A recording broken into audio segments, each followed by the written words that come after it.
യൂദാസ് യേശുക്രിസ്തുവിനെ ഒറ്റിക്കൊടുത്തതുപോലെ ശ്രീ കെ മുരളീധരനെ ചുംബനം കൊടുത്ത് ഒറ്റിക്കൊടുത്ത് പരാജയപ്പെടുത്തിയ വ്യക്തി കൂടിയാണ് Shri T N Prathapan. T N പ്രതാപന് കുറച്ചും കൂടി സാധ്യതയുള്ള മണ്ഡലമായി മാറുന്നത് അത് ഒരു തീരദേശ മണ്ഡലം എന്നുള്ള രീതിയിലാണ്. കോൺഗ്രസിനെ സംബന്ധിച്ചിടത്തോളം അവരുടെ സ്റ്റേറ്റ് ലീഡർഷിപ്പിൽ തന്നെ ഏറ്റവും ശ്രദ്ധേയനായ ഒരു നേതാവാണ് ടി എൻ പ്രതാപൻ എന്നുള്ള എല്ലാവർക്കും അറിയാം. ഞാൻ പറയുകയാണെങ്കിൽ അടിമുടി കൃത്രിമത്വമുള്ള ടി എൻ പ്രതാപനൊക്കെ എങ്ങനെ കോൺഗ്രസ്സുകാരനായി എന്നാണ് ഞാൻ ചോദിക്കുന്നത്.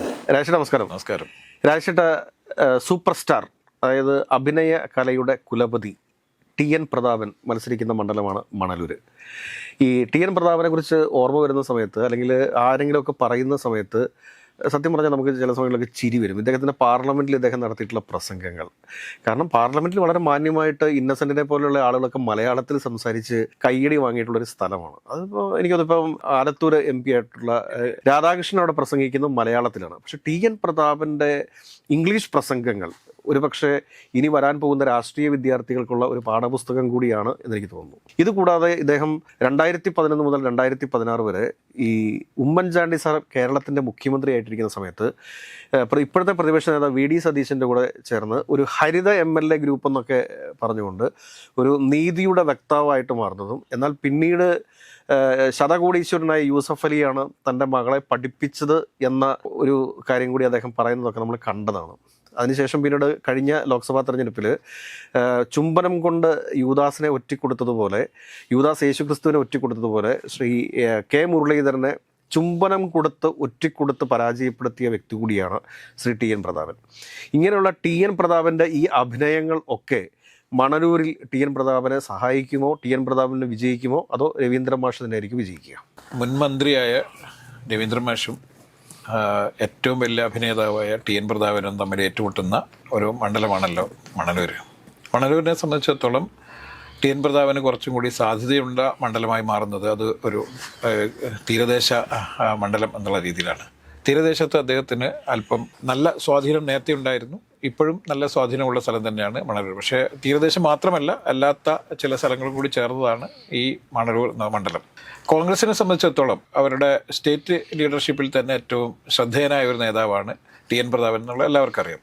സിബി നേരത്തെ പറഞ്ഞതുപോലെ അഭിനയകലയിൽ ശരിക്കും നല്ല പയറ്റിത്തെളിഞ്ഞ് എല്ലാ വിഭാഗം ആളുകൾക്കിടയിലും വലിയ സ്വാധീനം ഉണ്ടാക്കിയെടുത്ത ഒരു നേതാവ് കൂടിയാണ് ടി എൻ പ്രതാപൻ. ഞാൻ ആ ഒറ്റ തവണ അദ്ദേഹത്തിൻ്റെ വീട്ടിൽ പോയിട്ടുള്ളൂ. പക്ഷെ അപ്പോൾ തന്നെ എൻ്റെ ചങ്ങാതി എത്ര കാലമായി കണ്ടിട്ട് എന്ന് പറഞ്ഞ് എന്നെ കെട്ടിപ്പിടിക്കുകയൊക്കെ ചെയ്തതാണ്. ഞാൻ ടി എൻ പ്രതാപനെ പലപ്പോഴും പല സ്ഥലത്ത് കണ്ടിട്ടുണ്ടെങ്കിൽ പോലും ഞാനും ടി എൻ പ്രതാപനും തമ്മിൽ യാതൊരു ബന്ധവും ഉണ്ടായിരുന്നില്ല. ഇല്ല, ഒരിക്കലും അങ്ങനെയുള്ള ബന്ധം ഉണ്ടായിട്ടില്ല. ഞാൻ ആദ്യമായിട്ടാണ് അദ്ദേഹത്തിൻ്റെ വീട്ടിൽ പോകുന്നത്. പക്ഷേ ദീർഘകാലത്തെ പരിചയമുള്ളതുപോലെ അദ്ദേഹം എന്നെ കെട്ടിപ്പിടിക്കുകയും ഒരുപാട് കുശലങ്ങൾ അന്വേഷിക്കുകയൊക്കെ ചെയ്തു. എന്നെ അത്ഭുതപ്പെടുത്തിയ ഒരു നേതാവാണ്. കാരണം ടി എൻ പ്രതാപൻ എല്ലാ ആളുകളെയും കെട്ടിപ്പിടിക്കുമെന്നും സ്നേഹപ്രകടനം കാണിക്കുമെന്നൊക്കെ നേരത്തെ പറഞ്ഞു കേട്ടിട്ടുണ്ടെങ്കിൽ പോലും എനിക്ക് ആദ്യമായിട്ട് അനുഭവം ഉണ്ടായത് അന്നായിരുന്നു. അപ്പോൾ അന്ന് അദ്ദേഹം പറഞ്ഞിരുന്നത്, ഞാൻ പാർലമെൻറ്റ് രംഗത്തേക്കാൾ ഏറെ എനിക്ക് കുറച്ചും കൂടി ശോഭിക്കാൻ കഴിയുക സ്റ്റേറ്റ് പൊളിറ്റിക്സിലാണെന്നും, അതുകൊണ്ട് അടുത്ത തവണ നിയമസഭയിലേക്ക് മത്സരിച്ച് നിയമസഭയിൽ വലിയ ശബ്ദമായി മാറുകയാണ് എൻ്റെ ലക്ഷ്യമെന്നാണ്. അതിനും എൻ്റെ ഭാഗമായിട്ടല്ല പക്ഷേ അദ്ദേഹം ഇപ്പം മണലൂർ മത്സരിക്കുന്നത്. കഴിഞ്ഞ തവണ മുരളീധരന് വേണ്ടി സീറ്റ് ഒഴിഞ്ഞു കൊടുത്തപ്പോൾ അദ്ദേഹം വളരെ ക്ഷുഭിതനായിരുന്നു.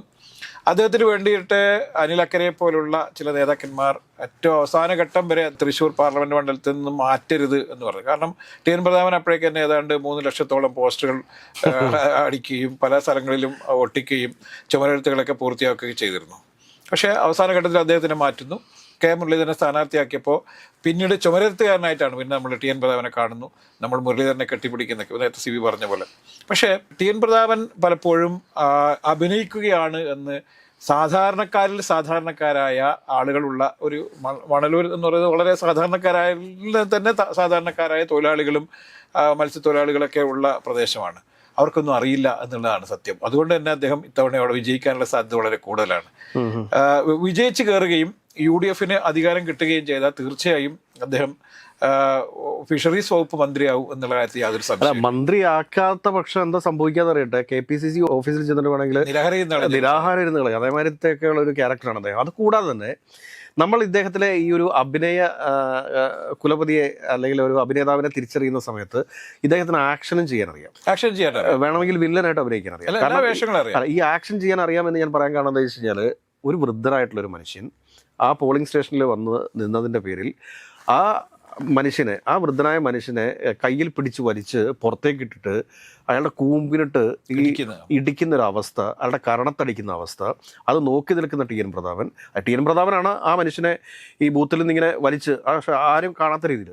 അതിനുശേഷം മറ്റേ അവിടെ നിൽക്കുന്ന വീഡിയോഗ്രാഫറോടൊക്കെ പറയുന്നുണ്ട് ഒരു പ്രത്യേകിച്ച് ഒരു വെപ്രാളമൊക്കെ കാണിച്ച് പുറത്തേക്ക് വരുന്ന ടി എൻ പ്രതാപൻ. ഞാൻ പറയുകയാണെങ്കിൽ അടിമുടി കൃത്രിമത്വമുള്ള ടി എൻ പ്രതാപനൊക്കെ എങ്ങനെ കോൺഗ്രസ്സുകാരനായി എന്നാണ് ഞാൻ ചോദിക്കുന്നത്. അല്ല, കോൺഗ്രസ്സുകാരനായി എന്ന് ചോദിച്ചു കഴിഞ്ഞാൽ എല്ലാവർക്കും, കോൺഗ്രസ് എന്ന് പറയുന്ന ഒരു ജനാധിപത്യ പാർട്ടി ആയതുകൊണ്ട് തന്നെ കോൺഗ്രസിലെ എല്ലാ തരത്തിലുള്ള മുള്ളുമുരിക്ക്, മൂർഖൻ പാമ്പ് തുടങ്ങിയ എല്ലാവർക്കും അവസരങ്ങൾ കിട്ടുന്ന ഒരു പാർട്ടിയാണെന്നുള്ളത് കൊണ്ടാണ് ടി എൻ പ്രതാപനൊക്കെ പ്ലാസ്റ്റിക് ആയിട്ട് പോലും അദ്ദേഹത്തിന് അവിടെ നിൽക്കാൻ പറ്റുന്നത്. അപ്പോൾ പക്ഷേ ഈ പ്രദേശങ്ങളിൽ അദ്ദേഹം പിന്നെ മണലൂരിലും പരിസര പ്രദേശങ്ങളും അങ്ങനെയുള്ള തീരദേശ പ്രദേശങ്ങളിലൊക്കെ അദ്ദേഹം മറ്റ് നിരവധിയായ സാമൂഹ്യക്ഷേമ പ്രവർത്തനങ്ങളൊക്കെ നടത്തുന്നുണ്ട് എന്നുള്ളതാണ് അദ്ദേഹത്തിന് അവിടെയുള്ള സ്വീകാര്യത. ഇപ്പം പാവപ്പെട്ട ഒരു കുടുംബത്തിൽ ഒരു പെൺകുട്ടിയെ വിവാഹം കഴിച്ചു വിടാനൊക്കെ അദ്ദേഹത്തിൻ്റെ ചില സ്വാധീനങ്ങൾ ഉപയോഗിച്ചുകൊണ്ട് നേരത്തെ പറഞ്ഞ പോലെ വലിയ കോർപ്പറേറ്റുകളുടെ എന്നൊക്കെ പണം സ്വരൂപിക്കാൻ, ഇപ്പോൾ ഏറ്റവും കൂടുതൽ ഗൾഫിലൊക്കെ ആളുകളുള്ള പ്രദേശം കൂടിയാണ്. അപ്പോൾ ഗൾഫിലുള്ള ആളുകളെയൊക്കെ വിളിച്ചു പറഞ്ഞ് ഫണ്ട് സ്വരൂപിച്ച് അവർക്ക് കൊടുക്കുകയും സ്വർണം കൊടുക്കുകയൊക്കെ ചെയ്യുന്ന ചില പ്രവർത്തനങ്ങളൊക്കെ അദ്ദേഹം നടത്തുന്നുണ്ട്. അപ്പോൾ ഇങ്ങനെ ചാരിറ്റി പ്രവർത്തനങ്ങൾ നിരവധിയായി നടത്തുന്നുണ്ട്. അവിടെ ആംബുലൻസ് ഒക്കെ നടത്തുന്നുണ്ട്, അറിയാലോ, അദ്ദേഹത്തിന് ആംബുലൻസ് ഉണ്ട്. അങ്ങനെ പലതരത്തിലുള്ള പ്രവർത്തനങ്ങൾ അദ്ദേഹം അവിടെ കാഴ്ചവെക്കുന്നുണ്ടെന്നുള്ളതുകൊണ്ടാണ് ഇത്രയൊക്കെ അഭിനയിച്ചിട്ടും ഇത്രയൊക്കെ ആളെ കൃത്യമായി മനസ്സിലായിട്ടും അദ്ദേഹത്തിനുള്ള സ്വീകാര്യത എന്ന് പറയുന്നത് പല രീതിയിൽ അദ്ദേഹത്തിൻ്റെ ചില സഹായങ്ങൾ ലഭിക്കാത്ത ആളുകൾ പലരും ഈ കുറവാണ് എന്നുള്ളതാണ്. കാരണം വളരെ സാധാരണക്കാരായ ആളുകൾക്കൊക്കെ ചികിത്സ സഹായം, അതുപോലെ തന്നെ ചിലപ്പോൾ ചില മൃതദേഹങ്ങൾ കൊണ്ടുപോകാൻ വേണ്ടി ആംബുലൻസ് കിട്ടുക, അങ്ങനെ ചെറിയ ചെറിയ കാര്യങ്ങളായിരിക്കാം. പക്ഷെ അത് അവിടെയുള്ള ആളുകളെ സംബന്ധിച്ചിടത്തോളം വലിയ കാര്യമാണ്. ഇപ്പോൾ ഒരു പെൺകുട്ടിയെ, പാവപ്പെട്ട ഒരു വീട്ടിലൊരു പെൺകുട്ടിയെ കല്യാണം കഴിച്ചു വിടാൻ വേണ്ടിയിട്ട് അദ്ദേഹത്തിൻ്റെ നേതൃത്വത്തിൽ ഒരു 5 പവനൊക്കെ സ്വരൂപിച്ച് കൊടുത്തു കഴിഞ്ഞാൽ അത് അദ്ദേഹം ദൈവതുല്യനായി മാറുന്നു എന്നുള്ളതാണ്. ഇത്തരത്തിലുള്ള പ്രവർത്തനങ്ങളും അവിടെ കാഴ്ചവെക്കുന്നു എന്നുള്ളതാണ് ഈ ടി എൻ പ്രതാപന് അവിടെ സ്വീകാര്യത ഉണ്ടാകുന്നത്. പിന്നെ മാത്രമല്ല, CPM ഇതിൽ കാണിച്ചൊരു ചെറിയൊരു പോരായ്മ എന്ന് പറയുന്നത്, തീരദേശത്ത് ഒട്ടും സ്വീകാര്യനല്ലാത്ത അദ്ദേഹം മന്ത്രിയൊക്കെ നല്ല വിദ്യാഭ്യാസ മന്ത്രിയൊക്കെ ആയിരുന്നെങ്കിൽ പോലും രവീന്ദ്ര മാഷി ആയിരുന്നില്ല അവിടെ സ്ഥാനാർത്ഥിയാക്കേണ്ടിയിരുന്നത്. അപ്പോൾ കുറച്ചും കൂടി ഇദ്ദേഹത്തിന് വിജയിച്ചു വരാനുള്ള ഒരു സാധ്യത അവിടെ ഉണ്ടാക്കി കൊടുത്തു LDF എന്നുള്ളതാണ് അതിൻ്റെ വേറൊരു പോരായ്മ. അപ്പം അതുപോലെ തന്നെ BJPയുടെ സ്ഥാനാർത്ഥിയും അവിടെ അതിശക്തനായിരുന്നില്ല എന്നുള്ളത് കൊണ്ടാണ് ടി എൻ പ്രതാപനുള്ള വിജയ സാധ്യത വർദ്ധിക്കുന്നത്. പക്ഷേ രവീന്ദ്ര മാഷ് അവിടെ തീരെ ഒരു സ്വീകാരനല്ല എന്ന് പറയുന്നത്. പക്ഷേ എങ്കിൽ പോലും തീരദേശത്ത് തന്നെ ഉണ്ടായിരുന്ന ഒരു നേതാവിനെ ആയിരുന്നു അവിടെ സ്ഥാനാർത്ഥിയായെങ്കിൽ അവിടെ ഈ ചിത്രം മറ്റൊന്നാവുമായിരുന്നു പറഞ്ഞു. രവീന്ദ്ര മാഷ് മോശ നേതാവല്ല, പക്ഷെ രവീന്ദ്ര മാഷ് ഒരിക്കലും ഈ പറയുന്ന ടി എൻ പ്രതാപനെ പോലെ നാടകം കളിക്കുന്ന ഒരാളല്ല. അദ്ദേഹം വളരെ പച്ചയായ മനുഷ്യനാണ്, വളരെ സൗമ്യമായി പെരുമാറുന്ന ആളാണ്. അദ്ദേഹത്തിന്റെ ചില കാഴ്ചപ്പാടൊക്കെ ഉള്ളതാണ്. വെറും ഒരു പൊളിറ്റീഷ്യന്റെ സ്റ്റൈലല്ല അദ്ദേഹം, അങ്ങനെ ഒരു സജീവ രാഷ്ട്രീയക്കാരനോ ആയിരുന്നില്ലല്ലോ. അപ്പൊ അത്തരത്തിലുള്ള ആളായിരുന്നില്ല അവിടെ സ്ഥാനാർത്ഥിയാവേണ്ടിയിരുന്നത്. ടി എൻ പ്രതാപനെ പോലെ തന്നെയുള്ള കാപട്യങ്ങളൊക്കെ ഉണ്ടായിരുന്ന ഒരാളായിരുന്നെങ്കിൽ അവിടെ വലിയൊരു മത്സരം നടന്നേനെന്നാണ് ഞാൻ പറയുന്ന കാര്യം വെച്ചാൽ ഇപ്പോഴും ടി എൻ പ്രതാപൻ അവിടെ വിജയിച്ചു കയറുമോ എന്നുള്ളത് 4-ാം തീയതി പെട്ടി തുറക്കുമ്പോൾ മാത്രം അറിയാൻ പറ്റുന്ന സാധ്യത കാര്യമാണ്. പക്ഷെ ഞാനൊരു കാര്യം ചോദിച്ചുള്ളൂ, കാരണം ടി എൻ പ്രതാപനെ തിരിച്ചറിയാനുള്ള ഒരു ശേഷിയൊക്കെ മണലൂരുകാർക്ക് ഉണ്ടാവില്ല. അല്ല, ഞാൻ പറഞ്ഞല്ലോ, അദ്ദേഹത്തിന് തിരിച്ചറിയാത്തതല്ല വിഷയം, മറിച്ച് ഈ പൊതുജനങ്ങൾക്കിടയിൽ അദ്ദേഹം പലപ്പോഴും പല വേഷത്തിൽ പ്രത്യക്ഷപ്പെടുന്നു എന്നുള്ളത് കൊണ്ടാണ്. രക്ഷകനായും മറ്റൊക്കെ പ്രത്യക്ഷപ്പെടുന്നു എന്നുള്ളൊരു വലിയ വിഷയമുണ്ട്. അത് വലിയ വിഷയമാണ്. ഈ ടി എൻ പ്രതാപൻ അദ്ദേഹത്തിൻ്റെ ഈ ജനകീയത വളർത്തിക്കൊണ്ടുവന്നത് ഇത്തരത്തിലുള്ള പ്രവർത്തനങ്ങളിലൂടെയാണ്. പലർക്കും പല ആവശ്യങ്ങൾക്ക് വേണ്ടിയിട്ടും പ്രതാപൻ പലരെയും ചാനലൈസ് ചെയ്യാൻ വേണ്ടി പറ്റുന്നു എന്നുള്ളതാണ്. ഇപ്പം നിങ്ങളുടെ കയ്യിൽ പണമുണ്ട്, പക്ഷേ അത് ആർക്കാണ് ആവശ്യമെന്ന് നമുക്കറിയില്ല. അത് ഒരു നന്മപരമായി മാറുന്ന ഒരു സിറ്റുവേഷനും കൂടി അദ്ദേഹത്തിന് ഉണ്ട് എന്നുള്ളത് കൊണ്ടാണ് എന്തൊക്കെ പ്രശ്നങ്ങൾ വരുമ്പോഴും ഇദ്ദേഹത്തിന് അവസാന ഘട്ടത്തിൽ ചില സ്വീകാര്യതകൾ ലഭിക്കുന്നതെന്ന് നമ്മൾ കാണണം. അല്ല, ഞാൻ പറയാൻ കാരണം വെച്ചാൽ ടി എൻ പ്രതാപൻ മുഖ്യമന്ത്രി ഉമ്മൻചാണ്ടി സാറൊക്കെ ആയിരിക്കുന്ന സമയത്തൊക്കെ ഈ ഹരിത MLA എന്നും പറഞ്ഞുകൊണ്ട് അന്ന് മന്ത്രിസ്ഥാനം ലഭിക്കുമെന്ന് പ്രതീക്ഷിച്ചിരുന്ന ആളുകൾ, അന്ന് VD സതീശന് മന്ത്രിസ്ഥാനം കിട്ടിയില്ല, ടി എൻ പ്രതാപന് മന്ത്രിസ്ഥാനം കിട്ടിയിട്ടില്ല. അങ്ങനെ കുറേ MLA-മാർക്ക് അന്ന് അവർ സീനിയർ മോസ്റ്റ് ആണ് എന്നുള്ളത് കൊണ്ട് തന്നെ മന്ത്രിസ്ഥാനം ലഭിക്കുമെന്ന് പ്രതീക്ഷിച്ചിരുന്നു. പക്ഷേ മന്ത്രിസ്ഥാനം ലഭിച്ചില്ല.